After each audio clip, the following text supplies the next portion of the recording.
Da alcuni giorni sono iniziati i lavori per il rinnovo e la riqualificazione della Ferrovia dei Templi, la linea turistica che collega Porto Empedocle con Agrigento Bassa. L'allestimento del cantiere è partito già da alcuni giorni nel mese di dicembre, ma è in queste settimane di gennaio che si sta assistendo a una grande accelerazione degli stessi.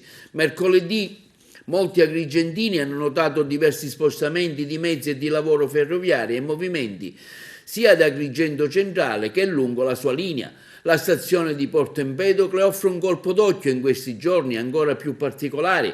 I binari infatti sono occupati da diversi mezzi di lavoro usati dai ferrovieri e dagli operai stessi, impegnati in quello che da subito appare come uno dei cantieri più grandi che quest'area ferroviaria abbia mai ospitato.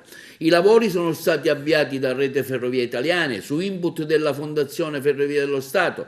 Lo scorso 25 gennaio, proprio nella sede di Villa Patrizzi, è arrivata la conferma del definitivo avvio dei cantieri. Tra gli importanti interventi previsti, scrive la Fondazione Ferrovie dello Stato, la situazione integrale dell'armamento con risanamento della massicciata, la realizzazione della nuova fermata prevista al Tempio di Vulcano, la revisione dei deviatoi della stazione di Porto Empedocle Centrale, il rifacimento delle travate metalliche e il consolidamento dei treni in galleria e di alcuni versanti in frana.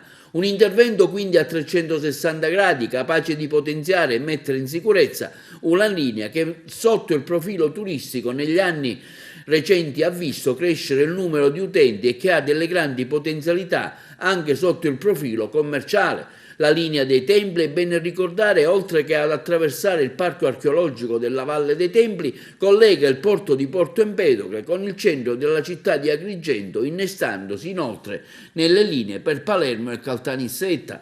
Da anni si parla di 1 metro di superficie, sfruttando proprio questo percorso. I lavori in corso in questi giorni potrebbero aprire a questa prospettiva e richiamare l'attenzione politica necessaria per rispolverare i progetti. Vedere questi lavori, ha commentato il presidente delle Ferrovie Caos Mario Indelicato, per noi soci è motivo di una grande soddisfazione e ringraziamo sia la Fondazione delle Ferrovie che Reti Ferroviarie Italiane per la costante attenzione che da anni mettono su questa linea ferroviaria.